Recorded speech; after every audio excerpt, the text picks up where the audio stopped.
Salut à tous, c'est Alexis, bienvenue sur les Sentiers du Réel. Aujourd'hui, vous l'avez vu dans le titre, on va parler de deux affaires, alors rapidement de deux affaires qui se sont déroulées en France. Oui, nous allons rester en France, donc des affaires paranormales et ufologiques, avec un spécialiste de la question qui s'appelle Jocelyn F. Keller. Il est donc surnommé historien de l'étrange. Il est donc, entre autres, auteur de romans, mais aussi, surtout, de dossiers inexpliqués en 2 volumes. Il est également l'auteur de Affaires étranges, qui est sorti en 2018, tous deux, donc tous trois plutôt, aux éditions Scrineo. Et donc plus récemment, donc Jocelyn, tu as sorti donc Zone Paranormale en 2021 aux éditions Max Milo BTLV. Et tu as effectivement, c'est ce qu'on disait en off, ressorti donc Affaires étranges en version réaugmentée. Ça, tu vas nous en parler tout à l'heure. Donc bonjour Jocelyn, comment vas-tu? Écoute, bonjour Alexis, ravi d'être avec toi, merci de ton invitation. Je vais très bien. Écoute, je reviens d'Aix-en-Provence où j'ai participé au premier salon, à la première édition du salon paranormal, qui a été un succès mais gigantesque. Je crois que je n'ai jamais vu ça en France. J'espère que ça va se reproduire dans d'autres villes, mais là c'était pour un coup d'essai, un coup d'essai, c'était un coup de maître. Je crois qu'ils ont eu, alors je sais pas, 7 ou 8 000 personnes, ce qui est gigantesque. Et ça n'a pas des amplis tout le week-end et j'ai pu faire des conférences, justement sur un des sujets qu'on va aborder ce soir, le poltergeist de la machine, mais aussi, comme c'était à Aix-en-Provence, alors pour les gens qui nous suivent en Belgique, ils savent peut-être pas, mais pas très loin de Aix-en-Provence, il y a une ville qui s'appelle Valençol, dans laquelle il y a eu une affaire d'OVNI extrêmement célèbre en 1965. Voilà, donc les organisateurs m'ont demandé de parler bien sûr de cette affaire, et puis j'ai eu grand plaisir à partager tout ce que je savais dessus. Alors c'est très important ce que tu viens de dire parce que ce sont des affaires. Toi donc dans ce livre tu traites notamment de plusieurs affaires, hein, donc de disparitions, de massacres mystérieux, de encore une fois d'ufologie. Il y a un petit peu de tout. Il y a la relique d'Axum. Il y a pas mal de sujets que je ne connaissais absolument pas. Il y a aussi les fameuses arêtes de poissons. Mon Dieu, ça c'est un sujet que j'aimerais un jour traiter à Lyon. Donc les fameux tunnels Euh, souterrains hein, ouais. qui vont peut-être, je crois, ouvrir en 2023 si je ne m'abuse. Alors c'est déjà, étant en mi-23, ça m'étonnerait, mais enfin voilà, peut-être pour l'année prochaine, on verra bien. Je pourrais te mettre en contact avec un ami qui fait de la bande dessinée Oui, et qui va sortir justement prochainement un album qui est sur le thème des fameux souterrains, les arêtes de Lyon. magnifique. Donc voilà, donc tu pourras peut-être l'interviewer. En tout cas, le sujet est absolument passionnant. Ah bah écoute, ça c'est avec grand, grand, grand plaisir. Ça fait longtemps que j'ai envie de traiter ce sujet, et vraiment longtemps. Et voilà, donc j'ai pas encore eu l'occasion de pouvoir le faire. Donc merci, merci à toi. Et donc effectivement, dans ce bouquin, donc tu traites plusieurs sujets différents, et surtout bon des sujets qui ont pu être vérifiés. Ça c'est Ah important, oui, hein. oui, On va oui, en oui, reparler oui. surtout aussi à la fin de l'émission. Il y aura un petit bonus par rapport à ça.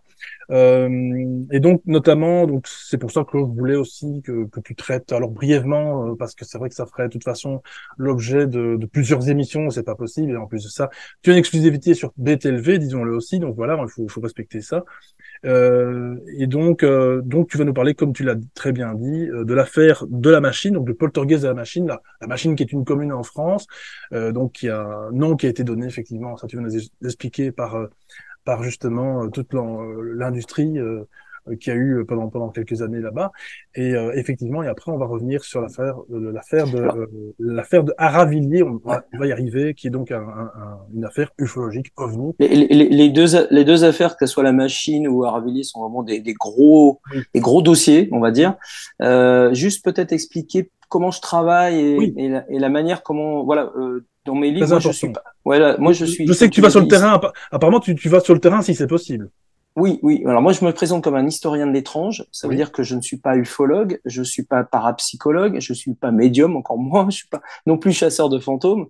Moi, j'approche le paranormal via, comme le fera un historien avec l'histoire classique. Simplement, moi, mon domaine de d'activité, enfin mon périmètre, ça va être tous ces sujets, ces histoires qui sortent de la normalité, et je vais essayer de les aborder comme le fera un historien, c'est-à-dire en réunissant toute la documentation, tout ce qu'on peut retrouver dessus. Et mon objectif, c'est en fait de ensuite pouvoir raconter l'histoire de la manière la plus juste possible. Parce qu'il faut savoir que dans le paranormal, aujourd'hui, il y a beaucoup d'histoires qui circulent. Bon, déjà, il y en a énormément, on pourrait y revenir, qui sont des fakes. des légendes urbaines, voilà, des choses qui sont absolument pas vraies. Première chose, donc ça, moi, je les écarte. Et même pour les histoires qui sont vraies, la plupart du temps, elles sont très mal racontées. Avec le temps, elles ont été déformées. Beaucoup de gens, surtout sur le web, ont fait des copier-coller d'histoires sans jamais vérifier quoi que ce soit. Donc, résultat, se sont multipliés les textes, comment dirais-je, les descriptions avec des erreurs de date, de personnes, de lieux, enfin, etc. Donc, moi, j'ai un gros travail, voilà, de documentation sur toutes les affaires pour déjà tout remettre à plat, vraiment vérifier absolument tout. Et c'est un peu ma signature, c'est des histoires authentiques, donc jamais de légendes de fiction, des histoires qui en général n'ont pas d'explication, c'est-à-dire que ni toi ni moi ne sommes capables de savoir ce qui s'est passé, donc à partir de là, on peut émettre des hypothèses, mais on ne peut en aucun cas faire un jugement en disant, voilà, il s'est passé ça, on ne sait pas. On va voir, hein, avec la machine, avec la Ravilliers, c'est le cas avec d'autres aussi. Euh, et après, effectivement, ouais, il y a un gros travail donc de vérification. Et après, j'essaye de partager en fait toutes ces histoires sous la forme de livres.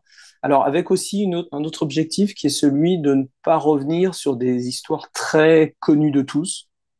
Je sais pas, je pense au Triangle des Bermudes, au Loch Ness, au Yeti, vous voyez, ce genre de choses.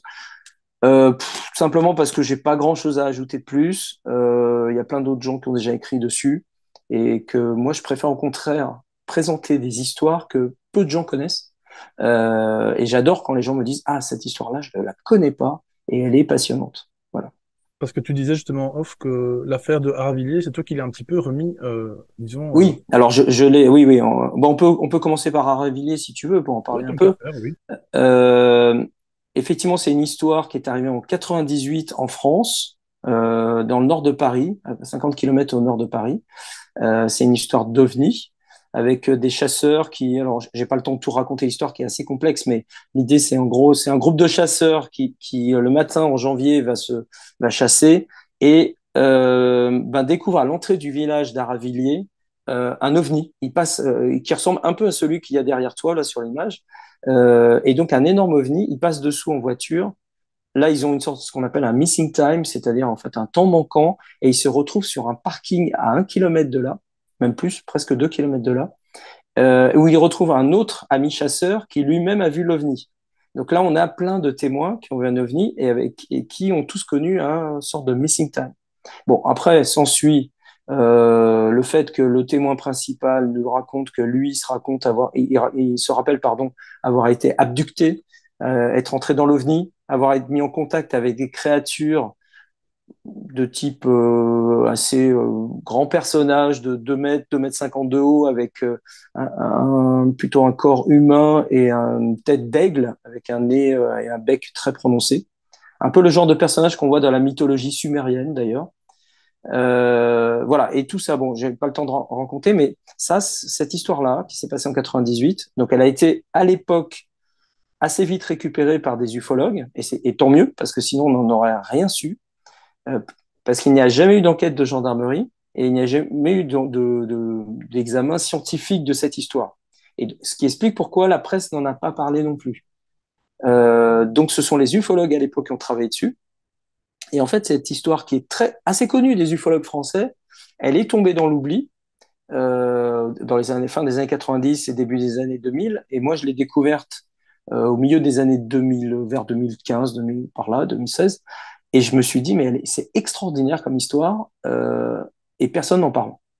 Et donc, je me suis dit, je vais consacrer un chapitre d'un de mes livres à cette histoire d'Aravilliers parce que je la trouve, c'est rencontre du troisième type en France. Voilà, il y a tous les ingrédients. On a l'abduction, on a la vision d'un ovni, il y a eu des effets sur les témoins, des effets physiologiques. Enfin, bon, voilà, plein de choses.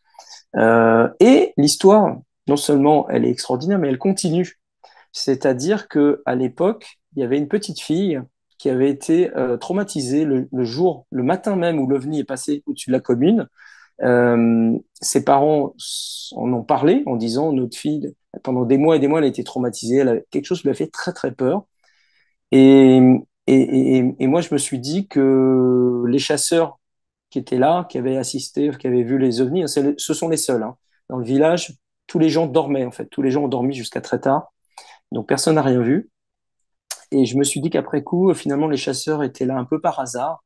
Et finalement, c'est peut-être, il y avait, alors si tant est que quelqu'un était visé dans cette histoire, c'était peut-être cette petite fille.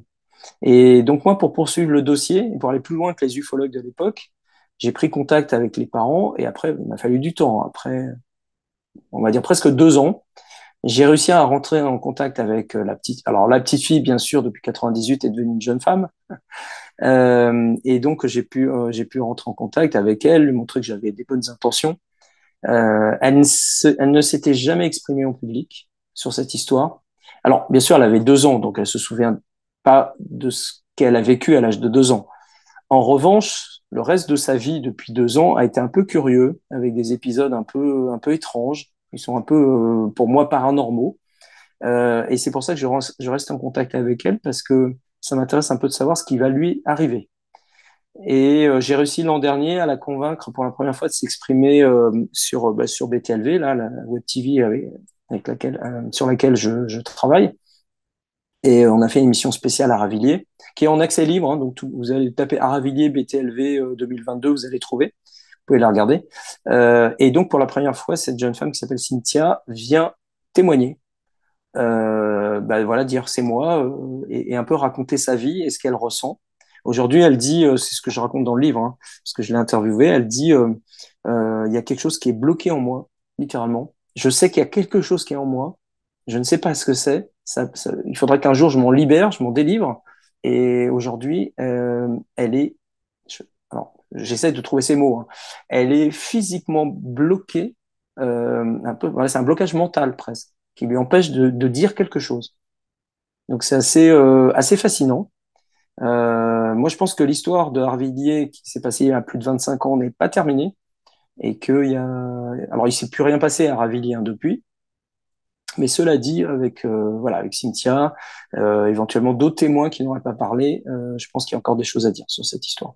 En tout cas, bravo à Cynthia, c'est nous écoute parce que franchement, euh, il fut une époque où, d'ailleurs, jusqu'à très récemment, où les gens n'en parlent pas parce que ça reste toujours tabou. Alors surtout, j'ai envie de dire surtout en France, hein. Je sais que les auditeurs me connaissent pour chaque fois un peu critiquer la France, mais c'est pas ni la France ni les Français, c'est bien sûr cette chape de plomb qui est là, on le sait très bien, qui n'est peut-être qui est beaucoup moins, disons, propice à parler de tous ces sujets, hein, et quels qu'ils soient, que ce soit paranormal, ufologique et consort, bien qu'ils soient tous liés pour ma part. Mais c'est vrai que des pays, voilà, plus nordiques en Europe ou alors carrément aux États-Unis, où les langues vont peut-être souvent se délier beaucoup plus facilement, parce que il y a et à la fois une fermeture d'esprit, à la fois une ouverture d'esprit telle que voilà qu'on ne peut pas même l'imaginer ici en France et en Belgique aussi, cela dit, hein. Je suis d'accord avec toi. Il y a c'est un problème culturel. Tout à fait. La France, on est le pays de Descartes, le cartésianisme, voilà, du rationnel avant tout.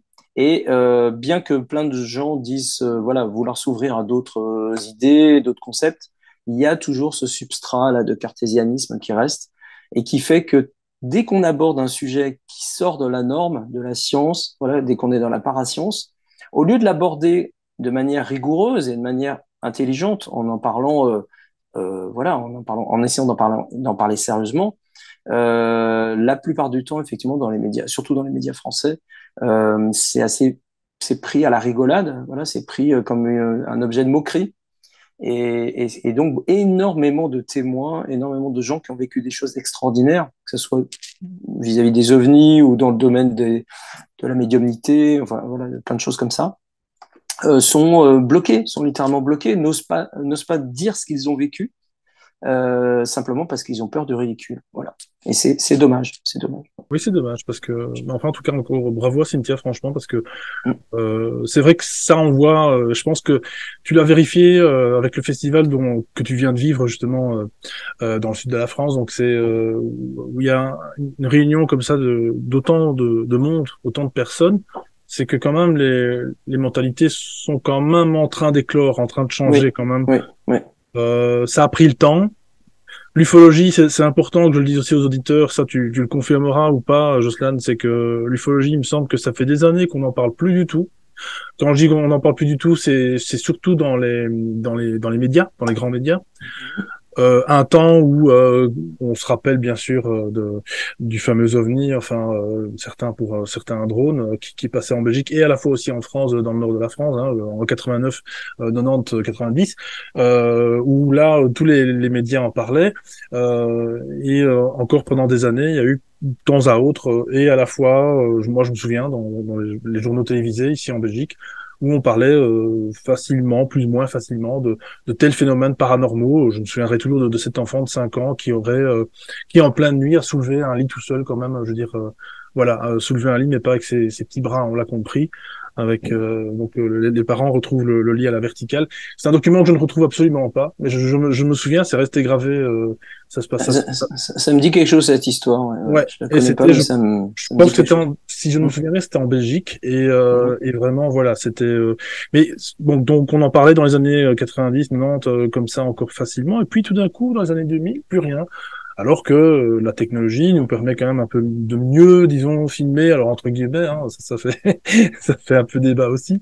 Oui, Là, non. depuis pas très longtemps, même avec nos smartphones, hein, on se rend compte que même si on zoome sur un point, ça va être dégueulasse.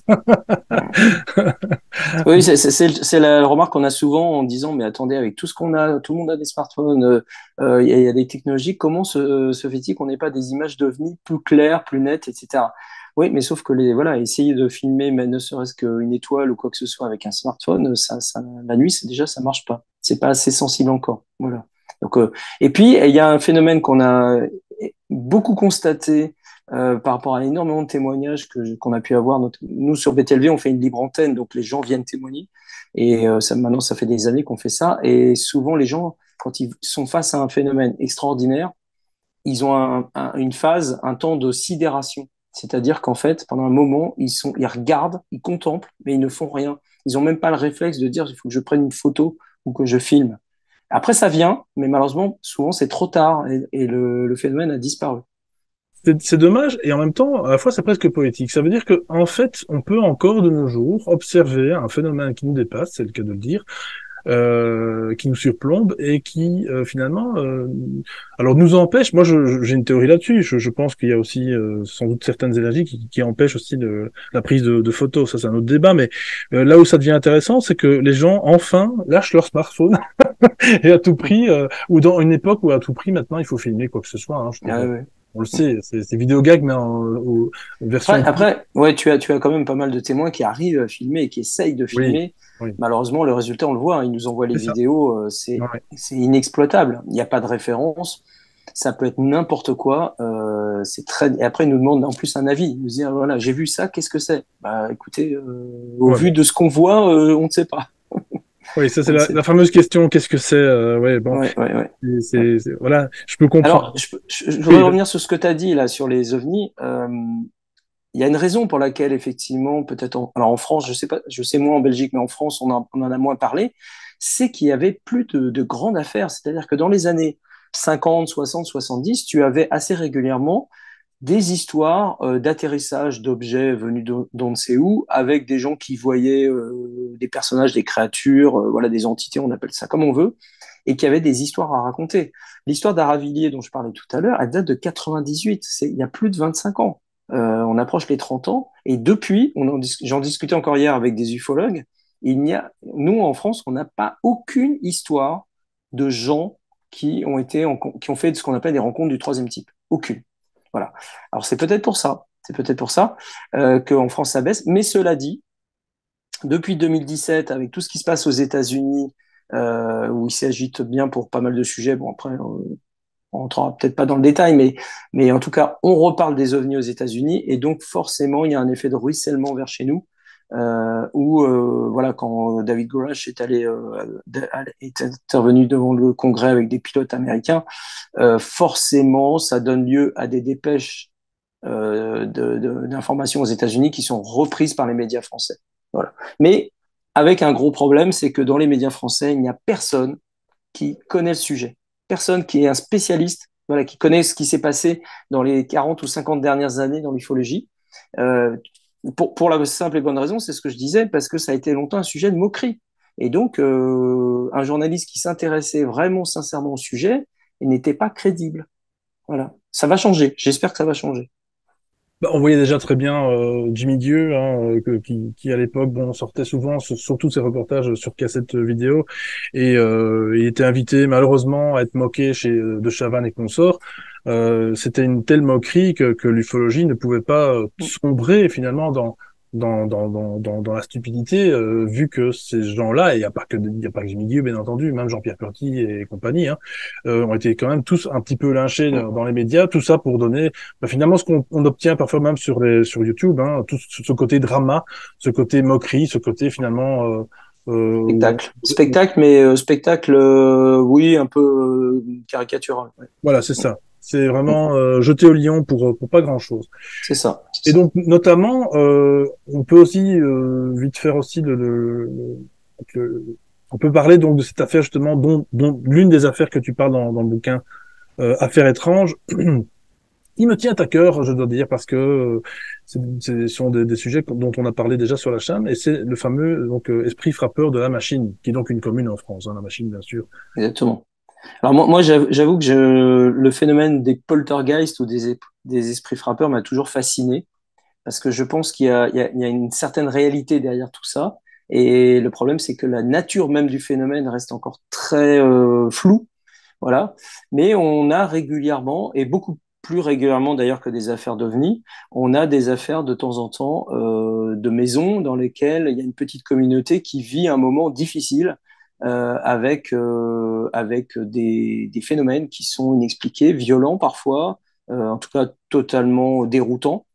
Et c'était le cas à la machine. La machine, alors donc c'est oui, la machine, effectivement, c'est un nom un peu étrange, mais c'est le nom d'une petite ville en France, qui est vraiment au centre de la France, en Bourgogne, pas très loin de la ville de Nevers. Voilà, vous regarderez sur la carte où c'est. Enfin, on est vraiment au centre de la France.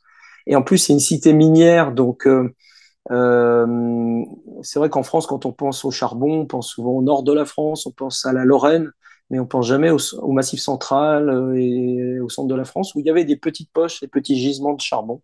Voilà, donc on a une communauté de petites villes minières un peu curieuse parce que la ville a été construite sur rien du tout, elle n'a pas de passé, elle est très récente, c'est un peu une ville champignon. Et donc, dans cette ville, en 73, en 1973, il y a une rumeur qui commence à se répandre selon laquelle dans une maison, dans une famille qu'on appelle les P, voilà, c'est l'initiale de leur nom, mais on ne connaît pas, il se passerait des choses bizarres dans la chambre de leur garçon, de leur fils unique le soir. À savoir que tous les soirs, entre 19h et 20h, uniquement entre 19h et 20h, il y aurait des coups frappés très forts sur le mur de la chambre du gamin.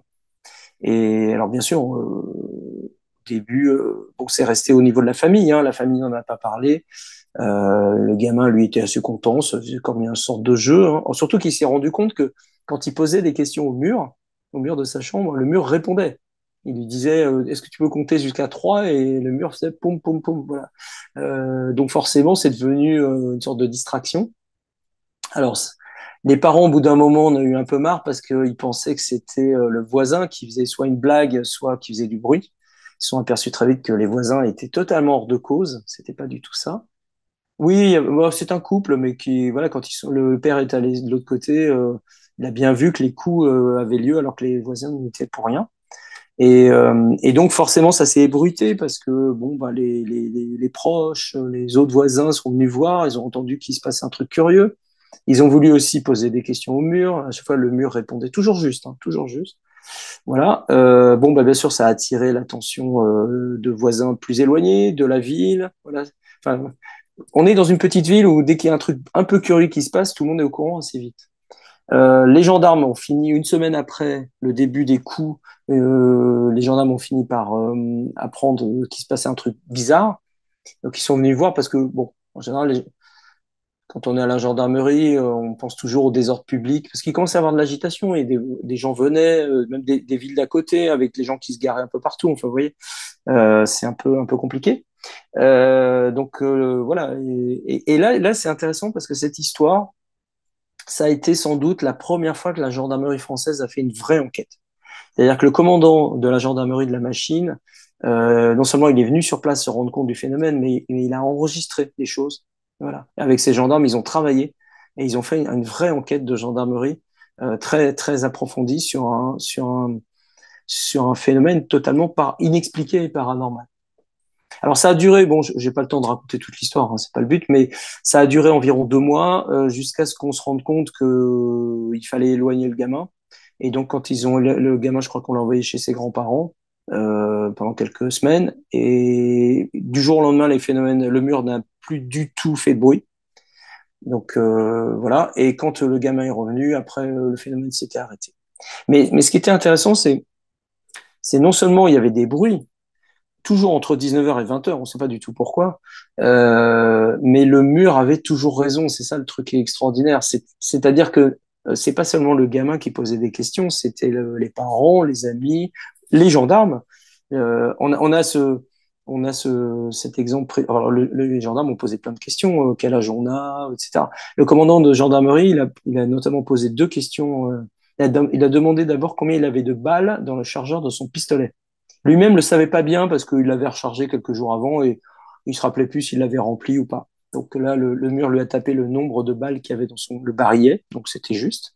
Mais il y a eu mieux que ça. Mieux que ça, c'est que le commandant a demandé combien il avait de gendarmes sous ses ordres. Et là, tout le monde, que ce soit, enfin, peut-être pas le gamin, je sais pas, mais les parents, enfin les proches savaient tous qu'il y avait 5 gendarmes qui étaient sous ses ordres. Et le mur a tapé 7 fois. Et là, tout le monde s'est dit, ah, on a réussi à tromper le mur, il s'est trompé. Et en fait, non, non, non, non, parce que le matin même, il y avait 2 gendarmes qui étaient arrivés en renfort. Et donc, alors le commandant le savait, voilà, que lui, il avait 7 gendarmes sous ses ordres. Il y avait le commandant et le mur. Alors, bon, c'est c'est pas une information qui avait été divulguée du tout. Et donc, il y a eu plein de choses comme ça. J'ai pas le temps de donner beaucoup d'exemples, mais il y a eu pas mal d'exemples de tests qui ont été faits. Il faut savoir que les gendarmes ont bien sûr, enfin, on s'en doute, ont fouillé partout. Ils ont fouillé dans les murs, ils ont fouillé dans le jardin, ils ont fouillé le toit, enfin partout, partout, partout. Ils ont mis des gens en planque pour voir s'il n'y avait pas des gens qui faisaient des trucages, enfin, ou s'il y avait des plaisantins, enfin voilà, ils ont tout imaginé. Et ils n'ont rien trouvé, absolument rien trouvé. Donc ça, c'est un cas assez exceptionnel qui a été bien documenté parce que les gendarmes étaient là. Ensuite, il y a mon ami Yves Lignon, qui est vraiment un spécialiste de la parapsychologie en France depuis, j'ai envie de dire depuis toujours, mais depuis facilement la fin des années 60, début des années 70. Lui s'est rendu sur place à l'époque, il m'avait raconté, il avait été, je crois, 1 an après à peu près, avec une équipe de France 3 Toulouse, voilà, pour faire un reportage. Et il avait été sur place, il avait rencontré la famille, il avait rencontré le commandant de gendarmerie, bien sûr, il avait rencontré le gamin. Il a d'ailleurs au gamin, il avait fait faire des tests de perception extrasensorielle et il s'était rendu compte que le petit gamin qui s'appelait Dominique avait des capacités. C'est-à-dire qu'en fait, il était au-dessus de la moyenne en termes de, pour deviner des cartes, voilà, des couleurs de cartes et des choses comme ça. Donc, il en avait déduit que déjà, le petit gamin avait, voilà, était un peu particulier. Très Et important. bon, ouais, ouais, c'est important. Et il en avait déduit aussi que, comme le phénomène ne se déroulait que en présence du petit garçon, forcément, il y avait un lien entre le petit garçon et le phénomène, c'est sûr. Puisque dès qu'il était plus dans sa chambre, il se passait rien du tout. Et d'ailleurs, dans le monde, ça se vérifie. Il y a eu plusieurs histoires comme ça où généralement les enfants en bas Oui. âge, bon, pas forcément en bas âge, mais en tout cas avant l'après-adolescence.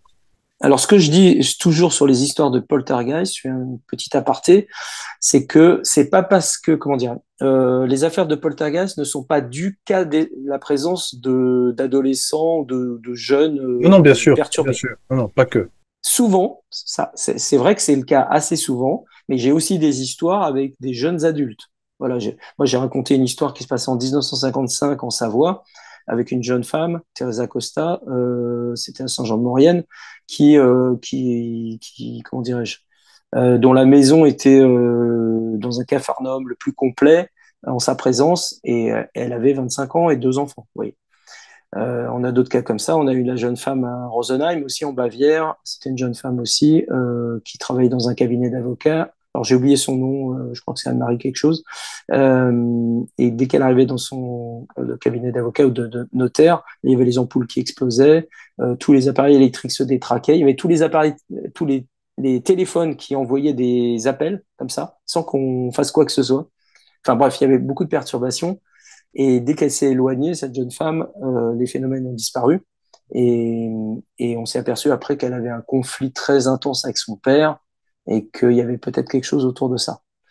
Les phénomènes de poltergeist, alors, présence d'enfants, de jeunes perturbés, oui, souvent, ça c'est vrai, mais pas systématique. Donc ça veut dire que le phénomène peut se déclencher en l'absence d'enfants ou de jeunes.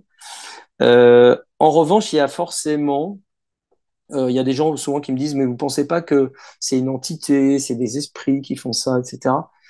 Sincèrement, pour en avoir étudié plusieurs, je sais pas, au moins une vingtaine de cas d'affaires connues de poltergeist en France et ailleurs, hein, dans le monde, moi je pense pas. Je pense pas. Je pense qu'on est dans des cas de ce qu'on appelle la petite hantise. La petite hantise, c'est quand vous avez une personne, homme, femme, enfant, enfin on sait pas, une personne qui a un conflit intérieur tellement intense qu'il faut qu'elle l'extériorise, mais elle ne sait pas comment faire. Elle ne sait pas comment faire. Donc il y a quelque chose qui se déclenche en elle, et c'est là où est le mystère, parce qu'on ne sait pas, on ne connaît pas ce mécanisme, on ne sait pas l'expliquer, mais il y a quelque chose qui se déclenche. Alors est-ce qu'il faut des circonstances particulières, est-ce qu'il faut un lieu particulier? On ne sait pas. Mais en tout cas, il y a des choses qui se déclenchent, et après il y a des témoins qui le voient. Aujourd'hui, dans les affaires de poltergeist, ce qui est avéré, c'est enfin, comment dirais-je, la réalité du phénomène. La réalité du phénomène est attestée parce que on a des affaires avec des dizaines de témoins qui ont vu les objets bouger, les assiettes se briser, etc. Donc ça, c'est attesté. Ce qu'on ne sait pas aujourd'hui, c'est expliquer réellement comment ça fonctionne et qu'est-ce qui le déclenche. Moi, alors c'est mon opinion, elle ne vaut, ce n'est que mon opinion. Mais je pense qu'il y a vraiment un mécanisme psychique qui se déclenche à un moment. Mais en même temps, sans doute que pas tout le monde en est capable. Parce que si à chaque fois qu'un adolescent perturbé déclenchait des phénomènes, je veux dire, des poltergeists, il y en aurait tous les jours partout. Voilà, il y a tellement d'adolescents, forcément l'adolescence c'est un passage perturbé de l'existence, donc on aurait des milliers de cas. Là, on n'en a pas beaucoup. Ouais, je confirme ce que tu dis parce que j'ai traité le sujet, la clinique hantée d'Arcachon, donc je mettrai le lien Oui, de toute façon pour les auditeurs. Donc, une petite vidéo que j'avais faite en expliquant effectivement donc cette petite clinique, ce petit hôpital donc qui guérit donc des personnes qui ont des problèmes de bronchite et même de pneumonie, etc. Enfin, liés aux poumons en tout cas, et qui vraiment ont vécu un cauchemar pendant des semaines. Et donc je vous invite vraiment à aller voir cette vidéo. C'est vraiment super sympa. Enfin super sympa en tout cas. Très très parlant, et effectivement il n'y a pas d'enfant je pense dans l'affaire.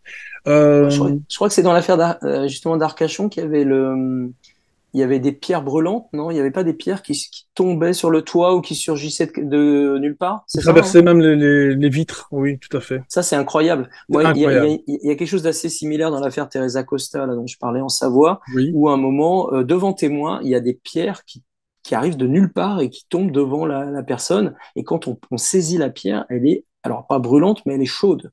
Elle est chaude. Il s'est passé quelque chose. Et ça, c'est extraordinaire. Ça, Un changement d'état, en tout cas, il y a eu quelque chose ah, de complètement, complètement. fou, hein, c'est dingue. Voilà.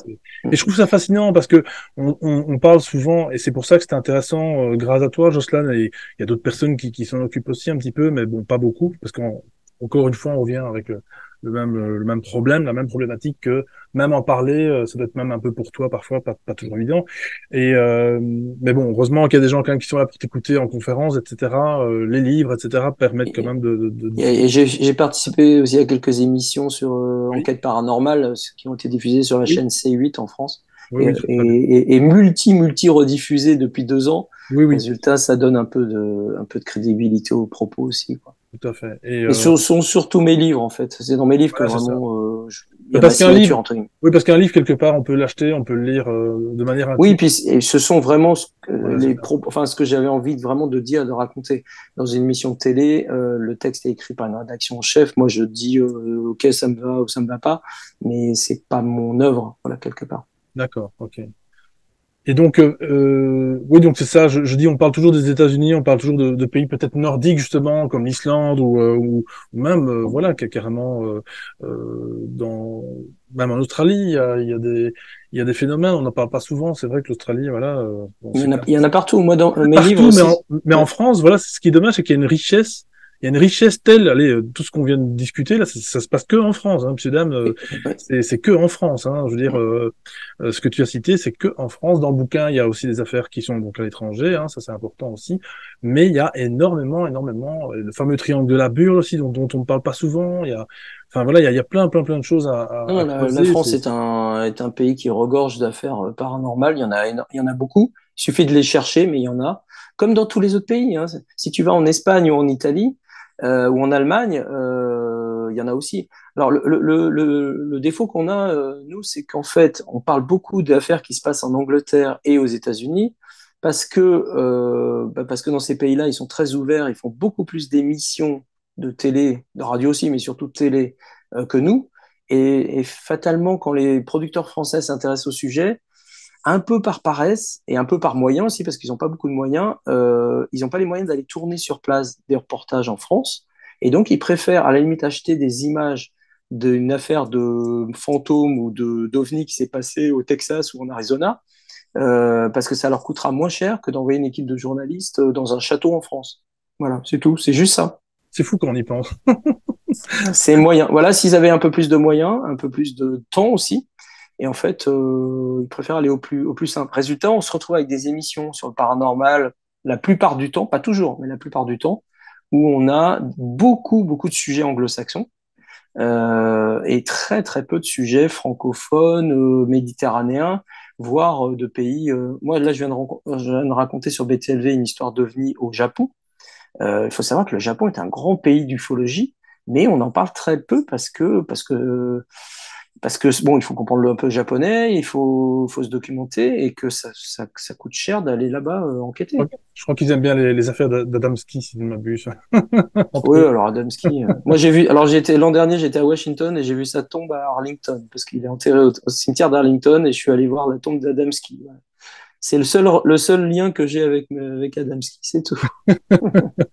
Ok, mais en tout cas, voilà. Mais c'est vrai qu'il y a plein d'histoires formidables, et c'est pas par chauvinisme, c'est simplement que je trouve qu'il est important. Faut quand même pas oublier aussi que toutes ces diffusions aussi d'émissions, de bouquins, d'informations, quelque part, comme tu le fais, ça entretient justement quand même cette mémoire. C'est ce que tu disais Oui, justement off au début.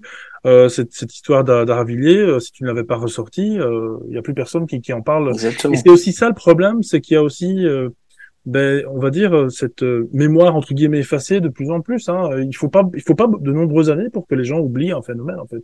À part celui en Belgique et encore, qui sait qui s'en souvient encore de ce fameux triangle qui est passé en Belgique et en France. Eh ben, je te dirais qu'à l'époque, à notre époque, je n'oserais même pas demander que. Mais en fait, regarde juste une chose, la date. C'était il y a 30 ans. Oui, voilà. Voilà, la grande vague belge de 1989-90, là, c'est il y a plus de 30 ans. Et même du Schnorr, donc oui, c'est ça. Ouais, ouais. Ah oui, c'est ça, ça. Le temps passe, hein, le temps passe, mais Et fa- les témoins finissent par vieillir, décéder aussi également. oui, carrément, carrément. Dans cette affaire d'Aravilé, justement, la personne qui s'est fait enlever est malheureusement décédée. Ah Voilà. bah je pense que les témoins principaux, les chasseurs, ils étaient déjà âgés, ils avaient tous une soixantaine d'années en 98. Donc aujourd'hui, le témoin principal est effectivement décédé, les autres ont un peu disparu dans la nature, ils veulent pas trop en parler, et je pense que même certains d'entre eux sont décédés. Donc il faut essayer de cultiver. Oui, voilà, c'est ça aussi le problème, c'est qu'on lutte contre le temps. C'est-à-dire que quand il y a des témoins, il faut essayer de les récupérer assez vite, parce qu'après, ça devient dur. Ça, c'est un vrai sujet, ça. C'est vrai, exactement. Et heureusement, grâce à Internet, quand même, YouTube et tout ça, heureusement qu'on peut quand même diffuser les messages beaucoup plus facilement qu'avant aussi. Oui. Ah oui, bah moi, ça m'a beaucoup aidé là pour faire mes livres parce que j'ai pu contacter, alors surtout mail, hein, aux réseaux sociaux, des gens dans des pays où c'est compliqué d'aller, enfin où mon éditeur va pas me payer, hein, le Brésil, l'Australie, Le fin fond du Canada, je veux bien le payer avec mes petites économies, mais ça va me coûter assez cher et c'est pas toujours facile d'aller enquêter.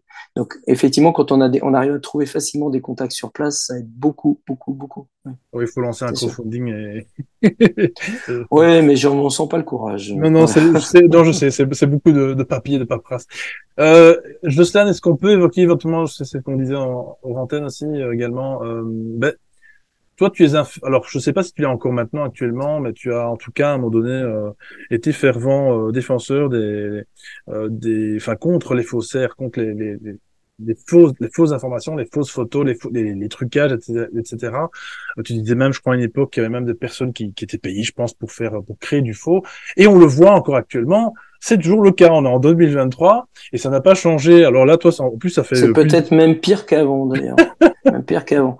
Oui, oui, bah, moi, j'avais commencé à en parler il y a une dizaine d'années en disant que le monde du paranormal, que ce soit l'ufologie, la médiumnité, les fantômes, les mystères historiques, enfin tout ce que vous voulez, était pollué par un certain nombre de documents, de faux trucs créés de toutes pièces, soit pour créer du buzz, soit pour carrément gagner de l'argent au détriment des gens. Et beaucoup de gens étaient, surtout il y a 10 ans, les réseaux sociaux étaient un peu moins maîtrisés qu'aujourd'hui. Les gens comprenaient pas bien comment ça marchait. Et en fait, ils n'avaient pas compris que quand ils relayaient tous une vidéo soi-disant d'OVNI qui était fabriquée de toutes pièces par quelqu'un dans un garage au fin fond du Texas, en fait, ils travaillaient gratuitement pour cette personne qui avait créé cette vidéo. C'est-à-dire qu'en relayant, ça faisait des dizaines, des milliers, des centaines de milliers de vues. Et quand vous arrivez à un certain nombre, un certain niveau de vues, ensuite, le réseau, que ce soit YouTube, Dailymotion ou d'autres, vous propose de monétiser votre vidéo. C'est-à-dire qu'ils vont mettre de la publicité avant, après, pendant, et une part de cet argent va vous être reversée. Donc, il y a des gens qui fabriquaient des fausses vidéos de fantômes, d'ovnis, de quoi que ce soit, enfin des choses dans le paranormal, uniquement dans le but de faire des centaines, voire des millions de vues et de gagner de l'argent. Et j'expliquais, moi, dans mes conférences aux gens, que quand on cliquait sur partager à ses amis ces faux trucs, eh bien, on travaillait gratuitement et on faisait gagner de l'argent à quelqu'un d'autre. Voilà. Et les gens n'en avaient pas conscience. Ils se disaient, oh, c'est super, j'ai vu une super vidéo, je vais partager. Ouais, mais sauf que derrière, il y avait du business. Du business. Et alors, malheureusement, ce qui est le pire encore, je dirais, que l'argent, parce que bon, l'argent, finalement, bah, tout le monde peut s'en faire, mais de manière plus ou moins honnête, on va se dire ça comme ça. Chacun à sa façon, mais effectivement, de manière honnête, si possible. C'est le problème, c'est que ça salit. Bah, finalement, ça encrasse une matière comme l'ufologie qui est déjà compliquée en soi, hein, qui est déjà compliquée. Je veux dire déjà pouvoir dire voilà, j'ai vu un objet, je l'ai filmé. Voilà, moi j'ai eu des commentaires sur une vidéo d'une vidéo que j'ai filmée avec un appareil photo en 2010. Rends-toi compte, avec des jumelles pour zoomer, c'était épouvantable, mais on voit très très bien l'objet, même en le nettoyant, en le stabilisant. J'ai vu un objet, mais je t'assure, Jocelyn, pendant plus de 5 heures dans le ciel.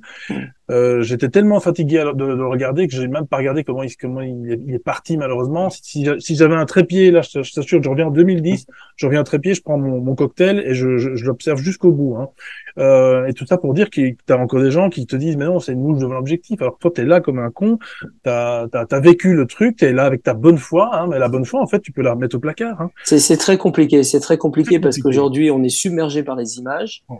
et tu as effectivement un grand nombre d'images qui sont fabriquées, littéralement. Alors, fabriquées pour plein de sens. Effectivement, j'ai parlé de la monétisation, le fait de gagner de l'argent, mais il y a des gens qui veulent juste se faire remarquer. Un étudiant qui fait aujourd'hui, qui étudie, comment on appelle ça, les technologies numériques, les images de synthèse, qui fait des jeux vidéo, forcément pour se faire remarquer, il va créer il va créer de fausses vidéos de science-fiction. Enfin, moi j'appelle ça de la science-fiction, mais il peut très bien créer effectivement des vaisseaux spatiaux, des choses comme ça.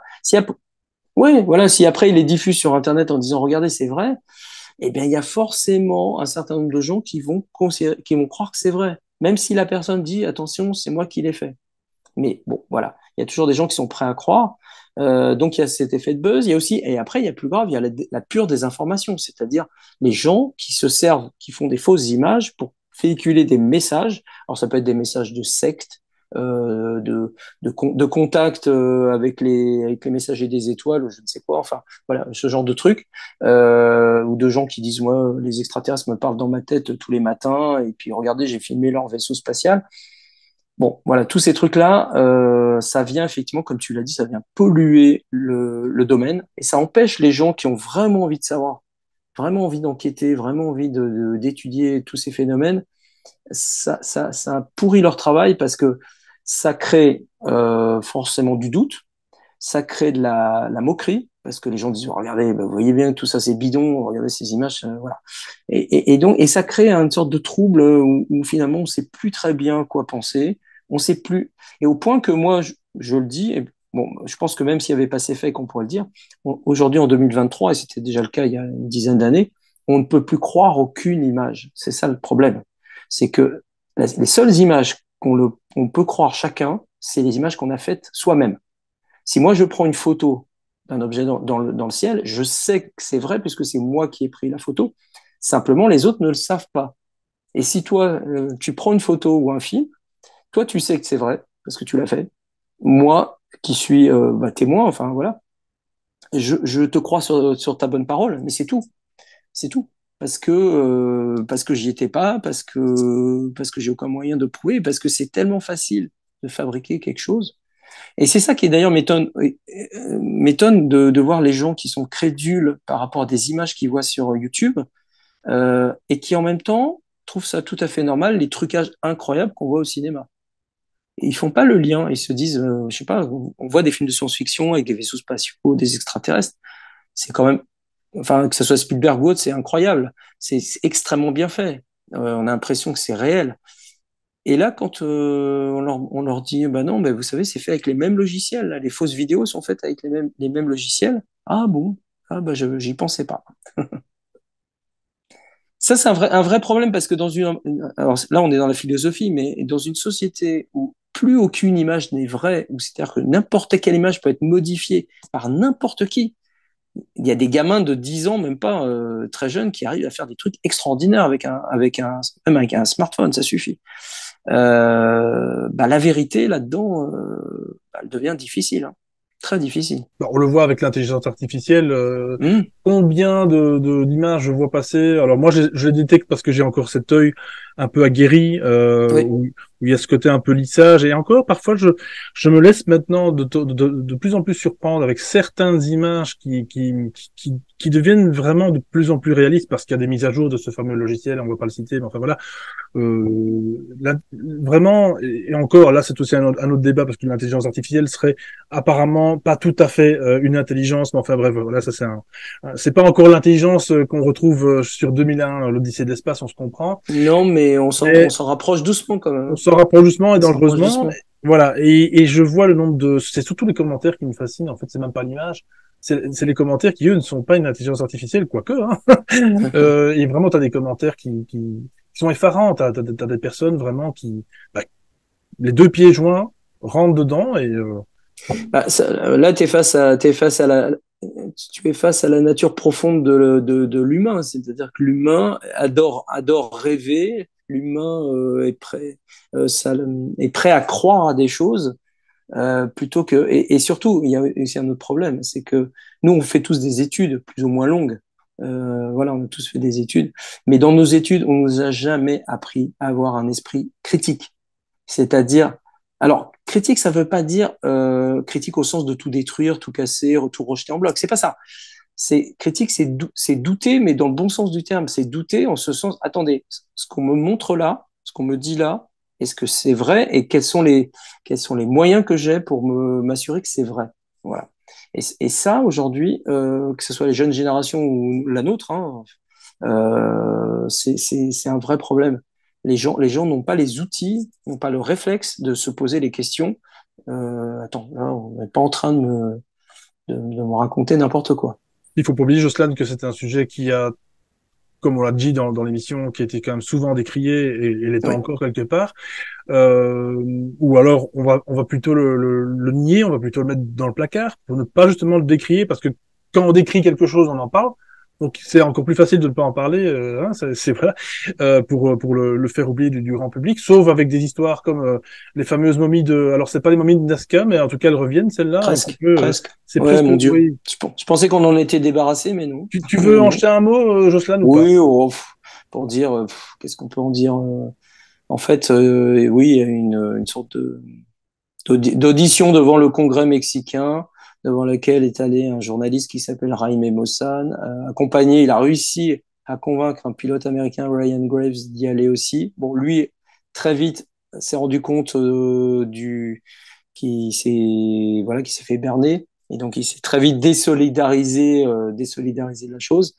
Et donc, Jaime Maussan, qui est, comment dire, bon, c'est un journaliste qui a trempé dans énormément d'affaires de fraude, long comme le bras. Voilà, c'est pas la première, ça sera pas la dernière. En gros, il vit presque de ça. Vous allez voir son blog et ce qu'il publie sur Twitter, c'est que des fakes. Bon, voilà, et il a réussi. Alors, je sais pas par quel miracle à aller présenter devant le Congrès mexicain, le Parlement mexicain, des soi-disant momies qui seraient extraterrestres, ou en tout cas qui seraient exogènes, on va dire. Bon, en fait, on sait très bien, ces momies, on les a déjà vues il y a plusieurs années, ça a été largement débunké par tous les spécialistes. On sait que en fait, ce sont des vraies momies humaines qui ont été pillées dans des tombes. Elles sont vieilles de plusieurs centaines d'années, hein, elles sont plutôt anciennes, et sur lesquelles qu'on a vaguement rafistolé, on va dire ça comme ça, et sur lesquelles on a ajouté des os d'animaux, des trucs, enfin voilà, pour les rendre extrêmement étranges. Bon, c'est du bidonnage de A à Z. Et voilà, dès que vous voyez le mot enfin, moi, je sais que dès que je vois Jaime Maussan, je fuis comme voilà, je décampe tout de suite parce que vous savez, c'est un peu l'image que je prends, c'est quand vous achetez une voiture et que vous vous faites arnaquer par le vendeur de voiture. Est-ce que vous retournez voir le vendeur de voiture pour acheter une nouvelle voiture? Ben, c'est ça. Et sauf qu'il y a des gens là qui n'ont pas compris que ce Jaime Maussan, depuis des années, vend du n'importe quoi, de la supercherie, et ça continue, et ça continue. Et les gens, à chaque fois, nous disent, non, mais là, peut-être que c'est vrai, peut-être que on va voir. Il y a des gens sérieux qui ont fait des études ADN, qui ont fait des... Non, les gens qui l'entourent sont bidons aussi. Ce sont des faux scientifiques, à peine reconnus. Enfin, en tout cas, il n'y a aucune... Enfin, si c'était... Il y avait la moindre chance que ça soit des vrais corps ou des vraies créatures extraterrestres ou des vraies momies, le monde entier serait dessus. Les plus grandes chaînes, les CNN, Fox et tout ça seraient dessus. Exactement. Voilà. Oui, Donc, et l'autre question légitime qu'on pourrait même poser, mais il n'y a pas de réponse, c'est est-ce qu'il nous les montrerait même? je veux juste te demander, Alexis, peut-être m'excuser auprès des gens. Si vous entendez un bruit fort, j'habite sous les toits et là j'ai un gros orage au-dessus de moi. Je Ah sais ben pas on en si a on eu un, l'entend. on en a eu un, en tout Ouais. cas à l'heure où on tourne, et on en a Mais eu est-ce qu'on l'entend à l'antenne ou pas? pas du tout, Ah bah très bien, pas du très tout, mais bien. on a eu Non, un, parce que c'est on a eu très un très gros fort orage. là. Ouais, on a eu un gros orage il y a à mon avis, on te l'a D'accord, envoyé, en ok. fait, je te l'ai envoyé. Non, non, mais si tout le monde m'entend bien, ça va, on continue. Non, je te l'ai envoyé il y a à peu près 40 minutes de ça qui est passé juste avant l'interview, donc Oui, ça doit être ça. j'avais un peu peur, je me dis, tiens, Voilà, bon, bref, ouais, pour clôturer l'histoire des momies. Alors, ce sont des momies pas mexicaines, mais péruviennes en plus, qu'on a déjà vu il y a plusieurs années et qui ressortent. Bon, c'est un peu du niveau de la créature de Roswell, vous savez, la fausse autopsie, c'est du même niveau. C'est exactement ça. ah oui, oui, oui, oui, oui, oui, bon, là, c'était quand même un peu mieux foutu, mais Ouais. non, non, non. Sauf que là, ça perdure, c'est-à-dire que l'histoire, elle date quand même maintenant, elle a plusieurs Ah. années et il y a encore des gens qui pensent que tout ça est vrai, qu'on nous cache quelque chose. Et il y a un truc à retenir, je crois, Jocelyn, aussi, pour conclure, si on peut conclure éventuellement à peu près comme ça, mais c'est que finalement, on se rend compte que bah, les histoires fausses, ou en tout cas les fakes, comme on les appelle maintenant hein, sur Internet souvent, ça, on les retient. Par contre, les histoires vraies, celles que tu justement en a parlé dans ton livre Affaires étranges, ça, par contre, il y a tout le monde qui oublie. Et c'est ça un peu qui est un peu triste. On retient finalement le négatif dans toutes ces histoires et non pas les choses quand même. Alors je ne peux pas dire belles parce que et positives, mais parce qu'il y a eu quand même beaucoup de d'histoires qui ont perturbé beaucoup de gens justement dans toutes Oui, ces affaires-là. Il faut bien le dire. Hein. C'est pas une question de gaieté. Hein. On n'est pas intéressé par tous ces sujets parce que on est On est juste là comme ça dans un monde de bisounours. Il faut bien se dire que c'est un côté vraiment dark, un côté vraiment sombre, toutes ces affaires-là. Mais ça, et donc il faut, je trouve, respecter le témoin. Il faut respecter le témoin, l'écouter. Alors pas Ouais, forcément le croire, mais en tout cas l'écouter. Et c'est encore, absolument. je le répète à chaque fois, on Mm. s'écoute plus en fait. En 2023, dans ces années-ci, en tout cas, les années qui viennent de passer là, cette dizaine d'années qui viennent de passer, on ne s'écoute plus. Les gens n'arrivent plus à il y a tellement aussi d'informations aussi. Le problème, c'est voilà, on est sur Internet, c'est ce qu'on disait. Il y a tellement un flux d'informations conséquent que je pense aussi que le problème, c'est que les gens n'ont plus ce discernement, n'arrivent plus à faire la part des choses et à ne plus avec leur ressenti, avec leur sixième sens qui existe, vraiment dire tiens, est-ce que ça me parle, est-ce que ça me parle pas. Moi, je sais très bien, par exemple, si je vois un document OVNI, ben, je vais avoir la petite boule au ventre, tu vois, si vraiment et souvent les vieux documents des années 70-80 ou même 60 qu'on voyait justement aux États-Unis, il y a un côté vrai, tu vois, il n'y a pas un côté faux, sauf si on revient à Adamski, bien sûr. Mais voilà, Oui, il y avait déjà des imposteurs, hein. oui, oui, voilà justement Adamski. Mais pour en revenir à Adamski, mais 2 secondes, c'est même pas que pour parler de lui, c'est surtout encore un autre problème aussi en ufologie et dans tous les phénomènes, qu'ils soient paranormaux, ufologiques, on constate et c'est ça, c'est aussi malheureux, c'est que tu as toujours la part de faux qui englobe tout, donc dans les faits, j'entends, t'as le fait qui est vraiment prédominant, mais malheureusement t'as toujours quand même une partie de vrai quand même qui est dite. C'est exactement ce que les sectes font.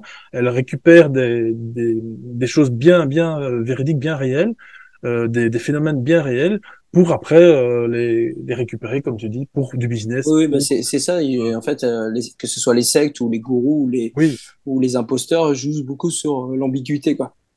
c'est ça, exactement. Et donc malheureusement, ben, euh, la, la, la, l'incertitude des gens et l'incrédulité des gens est grandissante parce qu'à la fin, ils se rendent bien compte, ils sont tous bernés. Mais enfin voilà, moi je dis toujours, faites quand même toujours appel à votre discernement, à votre petit ressenti et je crois que voilà. Et de toute façon, on peut se tromper. Hein. Moi, je me suis déjà fait berner par le passé par certains phénomènes ou certaines vidéos également. Et il y a vraiment pas de honte à ça. Mais il faut surtout pouvoir le dire plus tard, tiens, je me suis trompé. Avoir cette humilité de dire, je me suis trompé. Et je me suis aussi trompé dans l'autre sens en disant que c'était fake et finalement, ben, il y a quelque chose de bien réel, surtout si on pouvait changer, mon Dieu, comme ça, un claquement de doigts. Alors, tu veux peut-être nous parler justement de cette réédition de Affaires étranges, puisque c'est le bouquin dont on parle depuis tout à l'heure. En 2022, donc, tu as ressorti une édition un peu... Par rapport à la version de 2018, en fait, j'ai eu quelques informations supplémentaires on va dire assez d'informations sur quelques thèmes que j'avais abordés dans la version de 2018 pour me dire que, enfin, j'en ai discuté avec mon éditeur pour se dire que ça valait peut-être le coup de faire une nouvelle édition. Alors, il y a eu bien sûr Aravilliers où entre-temps j'ai fait la connaissance de Cynthia, la jeune femme, par exemple, donc je l'ai interviewée, donc ça c'est venu se rajouter. Il y a eu l'enlèvement de Carlick-Dunn aux États-Unis, qui est une affaire qui s'est passée dans le Wisconsin il y a très longtemps, mais Carlick-Dunn, entre-temps, est décédé. Donc, c'était un peu l'occasion de faire un bilan de ce qu'il avait dit et juste de rappeler qu'en fait, jusqu'à la fin de sa vie, cet homme qui dit avoir été abducté, enfin, qui a connu une expérience assez incroyable, en plus, avec, pour le coup, là, des éléments matériels, finalement, il est mort en gardant son secret, ou en tout cas en ne changeant jamais de version. Voilà, donc ça, c'était important. J'avais travaillé sur l'Arche d'Alliance aussi. Et donc, j'ai un peu, j'ai un peu, j'ai un peu, comment dirais-je, développé, je suis allé un peu plus loin dans la recherche de où est-ce qu'elle pouvait, si elle existe encore, où est-ce qu'elle pourrait se trouver. Voilà. Donc, il y avait d'autres pistes. Et puis, il y avait les arêtes de poissons dont on a parlé au départ, les arêtes de poissons de Lyon. Entre-temps, il faut savoir qu'il y a des archéologues. Alors, je vais pas raconter toute l'histoire, mais ce sont des souterrains sur la ville de Lyon dont on ne sait pas trop bien l'origine. Et, euh, et entre 2018 et 2022, il y a des archéologues lyonnais qui ont travaillé sur le sujet. Et ça, je n'avais pas l'information en 2018. Mais donc j'ai accédé un petit peu à leur recherche après, et là ça donnait une autre coloration au sujet. C'est-à-dire qu'en fait leur théorie, que je trouve très très intéressante, remet en cause ce qui avait été dit auparavant. Voilà. Donc il y avait eu ça. Il y a eu la disparition de la Minerve. La Minerve, c'est un sous-marin français qui avait disparu en 1968, qu'on n'avait pas retrouvé. Donc il y avait un mystère. Qu'est devenu la Minerve?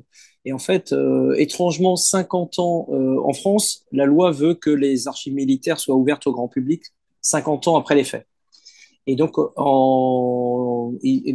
50 ans après 1968, donc on est en 2018, mais c'était juste après que j'ai sorti le livre. Donc là, on a eu justement l'ouverture des archives sur cette affaire. Et Emmanuel Macron en France a demandé à notre ministre de l'époque, notre ministre de l'Armée, de relancer les recherches du sous-marin. Et en fait, c'est l'équipe américaine qui cherchait l'avion de la Malaysia Airlines, le fameux MH370, qui était à ce moment-là en Méditerranée. Donc, ils ne cherchaient pas l'avion en Méditerranée, hein, c'est pas ça. C'est juste que ils étaient juste, comment dirais-je, ils étaient là un petit peu par hasard, et donc on leur a demandé avec leurs outils s'ils pouvaient chercher, et ben ils ont retrouvé le sous-marin. Voilà, ils ont retrouvé le sous-marin. Donc ça, alors c'est moins un dossier inexpliqué, mais reste encore que les circonstances dans lesquelles le sous-marin a coulé restent quand même très mystérieuses, et on n'a rien trouvé dans les archives militaires qui permet d'expliquer ce qui s'est passé. Voilà. Donc voilà, il fallait que je raconte ça. Enfin, et voilà, il y a plein de choses comme ça. J'avais aussi quelques éléments nouveaux sur l'esprit frappeur de la machine dont on a parlé. Qu'est-ce que j'avais encore ah oui, sur Keith Reinhardt, qui est Oui, un... justement, une histoire qui Ouais, m'intéresse beaucoup, une disparition de cet auteur qui est parti, d'ailleurs sur les traces de quelqu'un qui avait déjà disparu un an oui, oui, auparavant. oui, oui, une histoire très bizarre, voilà, qui s'est passée dans le Colorado, d'un journaliste sportif qui a besoin de faire un break dans sa vie, qui s'installe dans une petite ville, qui découvre que l'endroit où il s'installe a été occupé précédemment par un autre homme qui s'appelle Tom Young, et il découvre que Tom Young en fait a disparu avec son chien. On apprend ensuite que Tom Young est retrouvé mort d'une balle dans la tête, le chien aussi. Donc là, très bizarre parce que Tom Young, il aurait pu éventuellement se suicider, pourquoi pas, mais il n'aurait jamais tué son chien. Et donc, Keith Reinhardt, qui a pris sa succession et devient très obsédé par ce personnage, au point d'un jour de dire bah, je vais faire une randonnée. Et il part un an, jour pour jour, après la disparition de Tom Young, il part lui-même faire une randonnée et il ne revient pas. Voilà. Donc j'ai résumé très vite, mais c'est ça l'histoire. Oui, là, alors moi j'ai eu quelques informations supplémentaires après, mais c'était quand même assez extraordinaire comme histoire. C'est du Stephen King. Voilà. Oui. Pour moi, ça ressemble à du Stephen King, sauf que c'est une histoire vraie. On n'a jamais retrouvé Keith Reinhardt. Son fils le cherche depuis des années dans la montagne. On pense qu'il a eu un accident, hein, sans doute, mais on n'en est pas sûr. Peut-être qu'il avait découvert quelque chose qu'il n'aurait pas dû découvrir et qu'on l'a supprimé. Ouais. Peut-être à Tom Young. Peut-être que Tom Young avait découvert quelque chose aussi et que lui, en cherchant, en enquêtant sur Tom Young, a aussi trouvé quelque chose qu'il fallait pas dévoiler. Comme quoi, chercher parfois la petite bête, c'est le cas de le dire, c'est la trouver aussi, Absolument. si je puis me permettre. Absolument. Bah écoute, Joslan, grand merci pour ton intervention. Je sais que tu as un peu la voix cassée après Oui, avoir oui. donné moult conférences justement durant ce fameux Je, week-end. je vais la soigner, je vais la soigner. Oui, oui, une petite pastille, un petit thé, et ça repart. Et en tout cas, je te souhaite encore un bon travail dans la suite des événements et Merci. la suite de tes recherches également. Et ce qui est important aussi, c'est de dire aussi, chose que les auditeurs ne se rendent pas compte, eh bien, c'est que de pouvoir se donner le luxe, s'offrir le luxe de pouvoir, alors peut-être pas comme pas comme l'écrivain que tu viens l'auteur que tu viens de citer, heureusement, mais de pouvoir aller quand même sur le terrain de certains phénomènes, si Mm. possible, et si possible localement, hein, voilà, financièrement et on va dire de manière physique aussi, c'est beaucoup plus facile entre guillemets d'être quand même dans son pays.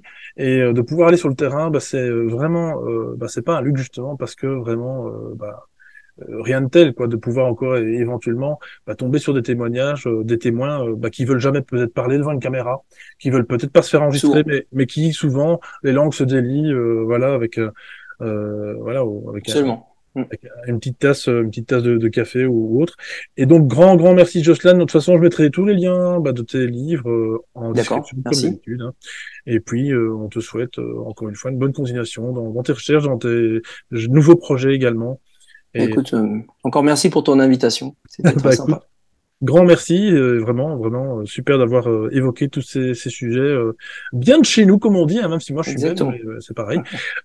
Donc, grand merci à toi, Jocelyn. En tout cas, moi je vous dis à tout bientôt, chers auditeurs, la semaine prochaine, n'hésitez pas à vous abonner à cette émission. Ça fait aussi relever, bien sûr, les statistiques. Les likes sont les bienvenus, les commentaires, si vous voulez éventuellement, pourquoi pas témoigner sur une observation ou l'autre. Vous le savez, je suis toujours prêt à faire des lives paranormaux pour identifier, analyser vos documents. Hein. Ça, on le faisait déjà depuis quelques années.